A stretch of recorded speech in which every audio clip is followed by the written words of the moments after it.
Salut à tous, dernier petit vlog avant le grand départ. Vlog qui va avoir pour fil conducteur le budget et la conversion de monnaie.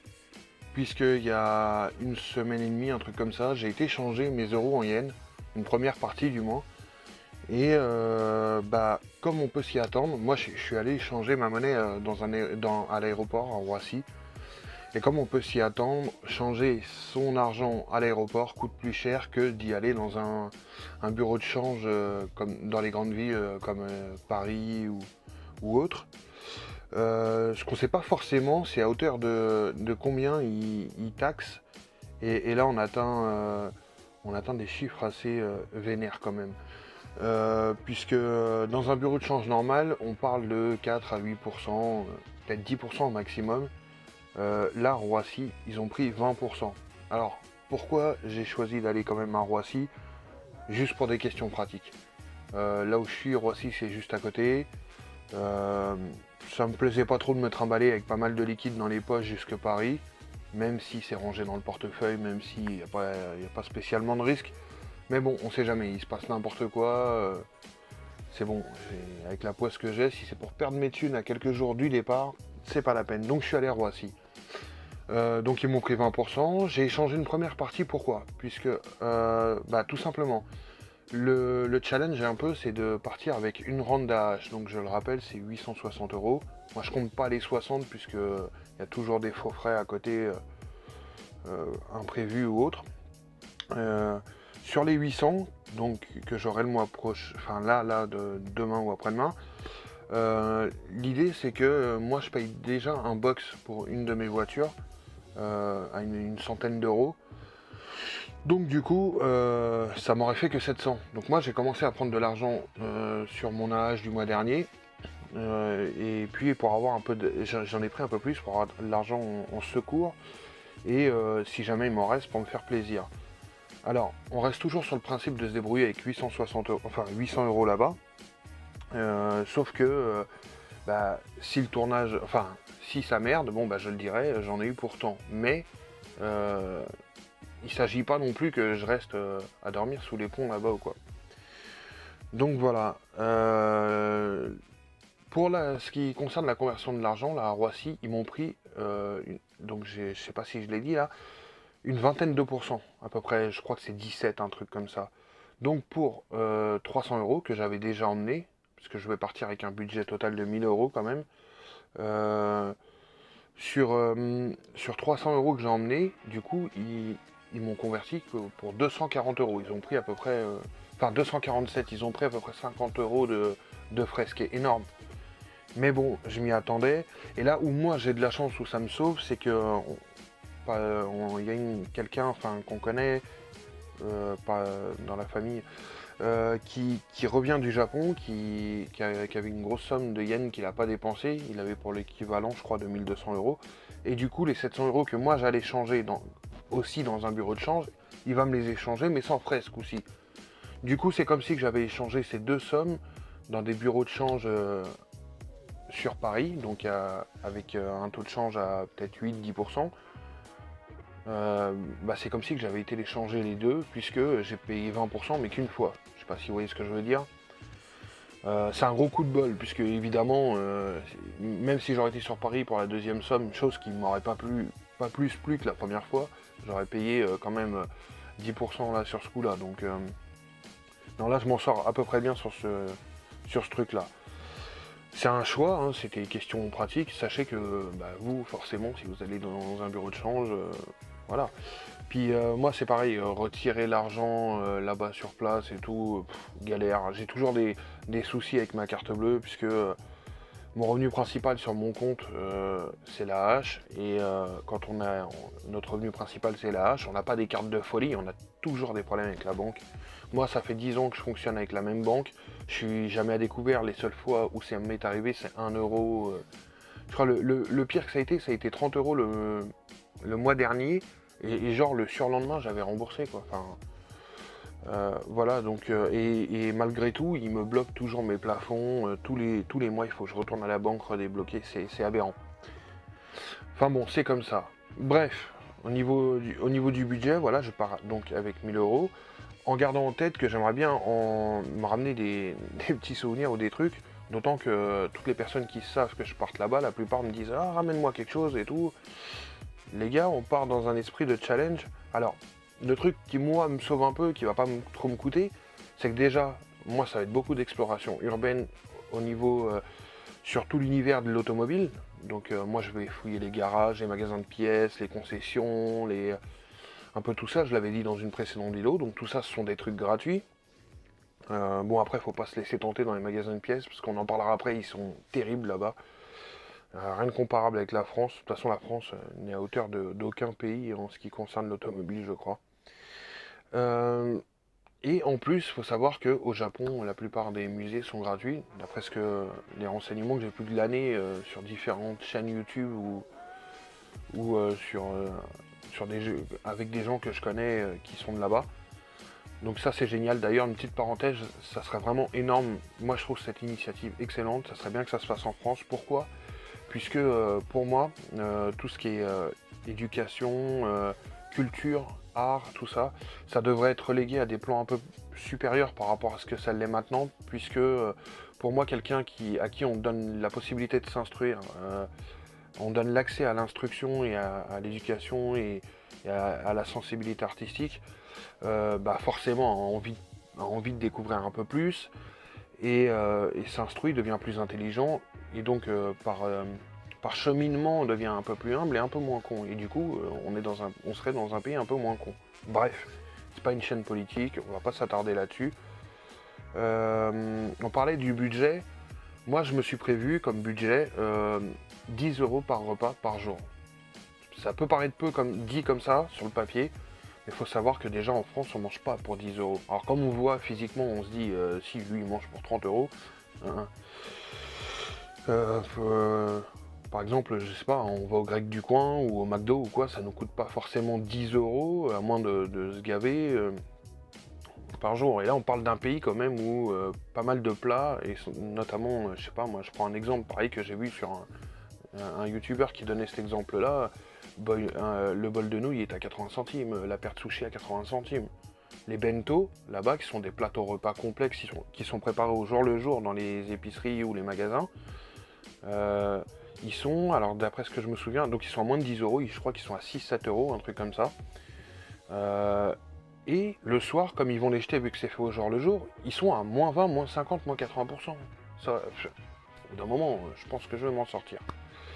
Donc, sur 14 jours, vous faites le calcul, 20 euros par jour à raison de 14 jours, ça vous donne le budget nourriture. Alors forcément, j'arrondis, mais on verra. De toute façon, on va voir ça au fur et à mesure là-bas sur place. Et pareil, logement, je me suis prévu une vingtaine d'euros. Alors ça peut paraître très peu pour un hôtel traditionnel ou quoi, mais moi je vais dormir, je vous le rappelle, dans les capsules hôtels ou les manga cafés. Et là, on est complètement dans les prix, puisque des informations que j'ai pu récupérer, faut compter dans les 10-15 euros dans les premiers capsules hôtels qui arrivent. Pour rappel, moi ça me dérange pas si je suis vraiment galère, que je vois que le budget diminue, de dormir à la Belle Étoile ou à l'Arrache, c'est quelque chose qui me fait absolument pas peur. Pareil, niveau budget, moi ce que je fais, je le fais souvent, je le fais tout le temps d'ailleurs en France.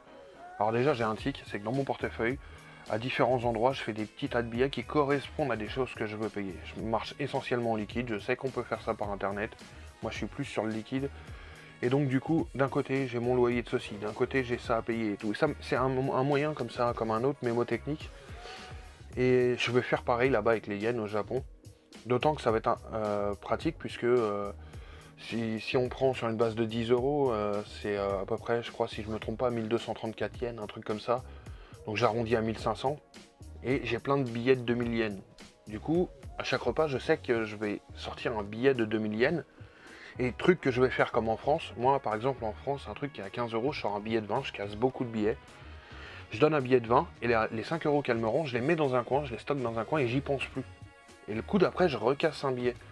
Et ce qui fait que toute cette monnaie, alors oui, ça me fait beaucoup de monnaie, mais toute cette monnaie derrière, elle s'accumule, j'y pense plus. Et au moment où, si je suis en galère ou quoi, là, je retombe sur cette cagnotte et voilà. Et là, je vais faire pareil. Je vais sortir des billets 2000, 2000, 2000, engranger la monnaie dans une sacoche, un truc, ou un compartiment du portefeuille. Et quand je commence à voir que c'est la galère, bah, je sais que j'ai cette réserve en cas de coup dur. Donc voilà, tout devrait bien se passer. À partir du moment où moi je vais passer mes journées à marcher, c'est gratuit. Forcément, il y a les consommations comme les boissons et tout. D'après ce que j'ai compris, au Japon, on trouve énormément de distributeurs à boissons. Donc on verra bien, j'ai envie de vous dire. Mais moi, en l'occurrence, je me fais absolument aucun souci de ce côté-là. Dès lors que je vais pas aller dans des trucs hyper touristiques comme les parcs d'attractions ou autres. Maintenant, niveau équipement, et là c'est assez important, j'ai pensé à me procurer, alors là j'en ai qu'une, j'en voulais plusieurs, mais j'en choperai d'autres avant de partir, un adaptateur de prise, puisque là-bas ils sont au format US, et que bah, nous on est prise européenne. Donc là sur cet adaptateur de prise, je vais brancher une barrette multiprise, certainement un 5 ports, pour brancher tous mes chargeurs de PC, téléphone, tout ça. Parce que téléphone et PC, ça va me servir essentiellement. Vous voyez, au niveau du PC, j'ai pris un truc premier prix, mais qui fera le taf. C'est les PC, vous savez, qui font tablette et qui s'enlèvent qui se déclipsent du clavier. Je l'ai pris parce qu'il est extrêmement compact et qui va me permettre il est léger en plus, et il va me permettre de montrer, par exemple, alors de me servir des applications de traduction vocale japonais-français, pour parler avec les gens, pour les phrases les plus simples, et de montrer des illustrations pour me déplacer quand je chercherai quelque chose. Et j'ai pensé à faire des captures, si vous voulez, d'écran.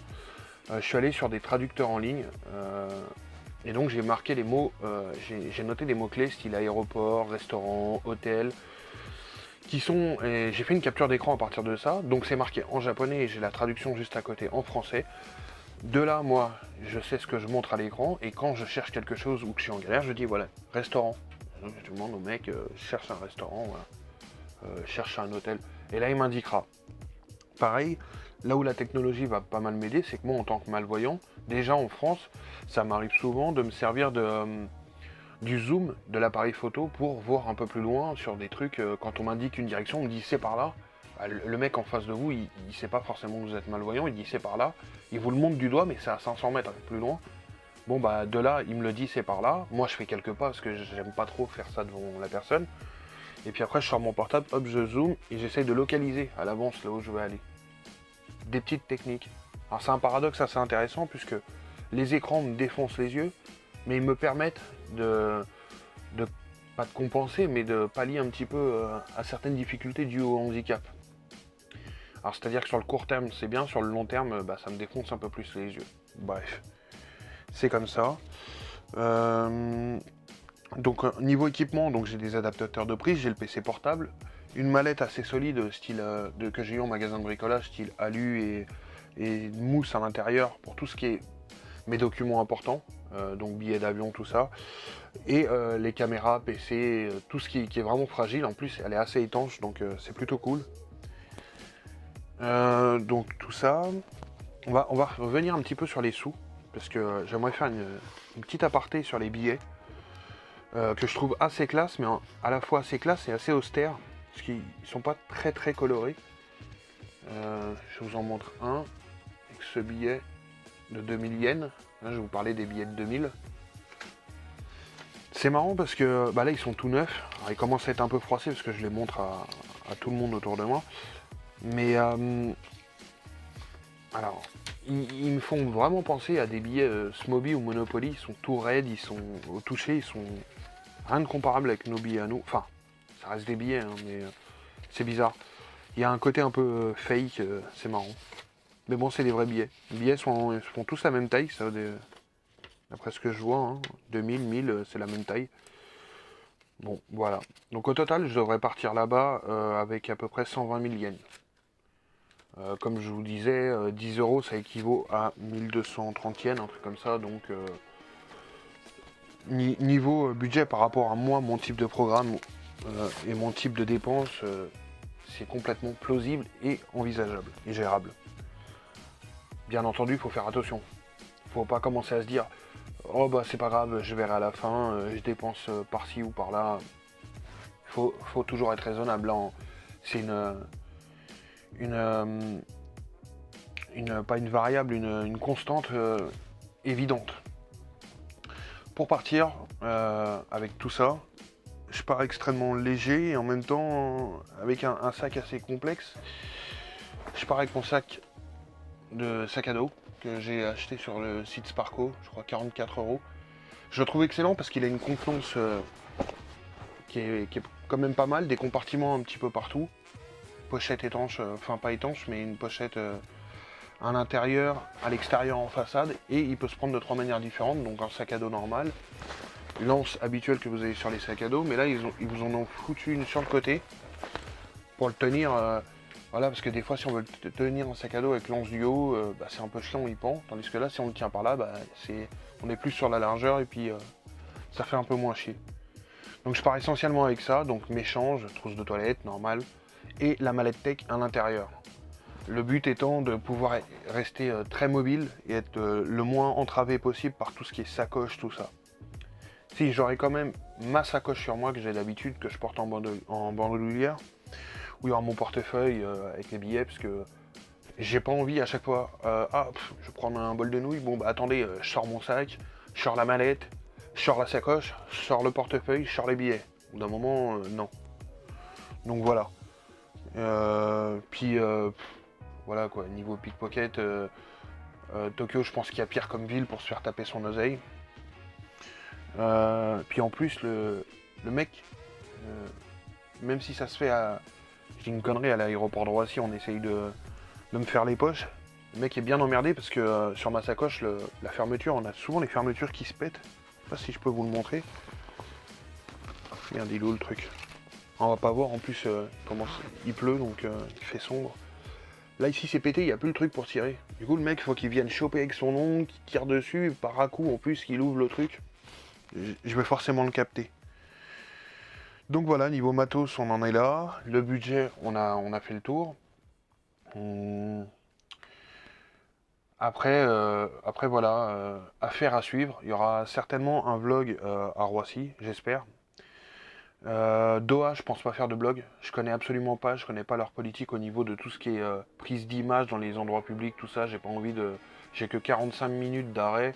Si je descends de l'avion, que je me fais prendre la tête par les autorités parce que j'ai filmé qu'il fallait pas ou quoi, j'ai pas envie de louper le dernier tronçon de voyage, donc non, je filmerai pas là-bas.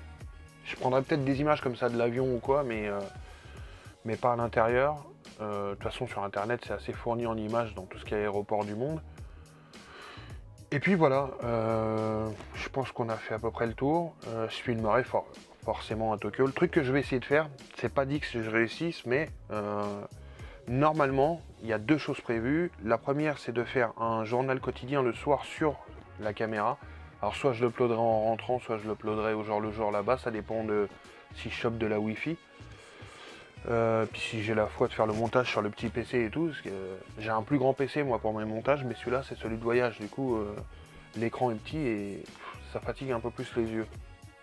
Donc on verra si je l'upload en rentrant ou pas. Et le deuxième truc qui va peut-être être mis en place, je vous en dis pas plus parce que c'est à lui qu'il appartiendra de vous tenir au courant si jamais ça se fait. Mais il devrait y avoir un ou deux lives en duplex de Tokyo, en direct de Tokyo avec un YouTuber que je connais bien.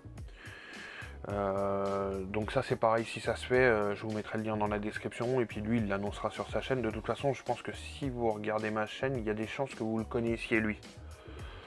Pas qu'on fasse la même chose, mais je pense qu'on est à peu près dans le même type de centre d'intérêt, tout ça, donc en général,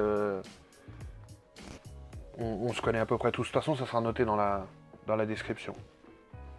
Voilà, c'est à peu près tout. J'embarque la caméra 360. J'essaierai de vous faire, si j'arrive à aller dans un musée de l'auto. J'ai vu qu'il y en avait là-bas, gratuit encore. Caméra 360 oblige, hein. J'ai pris tous les accessoires indispensables, perche à selfie. Voilà, c'est tout, hein, c'est à peu près tout. Donc voilà, on se tient au courant. Peut-être que je ferai un tout dernier vlog avant de partir, mais ça, il n'y a rien de moins sûr, puisqu'il n'y a plus grand chose à dire maintenant. De toute façon, je pars vraiment, le départ est quasi imminent. Donc voilà, je tiens petit, aucune appréhension et je tiens plus en place. Je saigne mes jeux PS4 en attendant parce que j'aimerais tuer le temps, mais ça ne suffit même pas.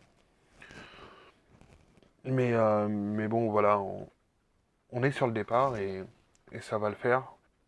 Donc je vous dis à plus pour un prochain vlog. Continuez, ne lâchez rien quand vous avez un projet.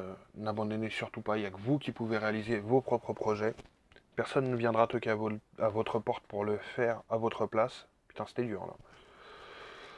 Et puis voilà. Salut.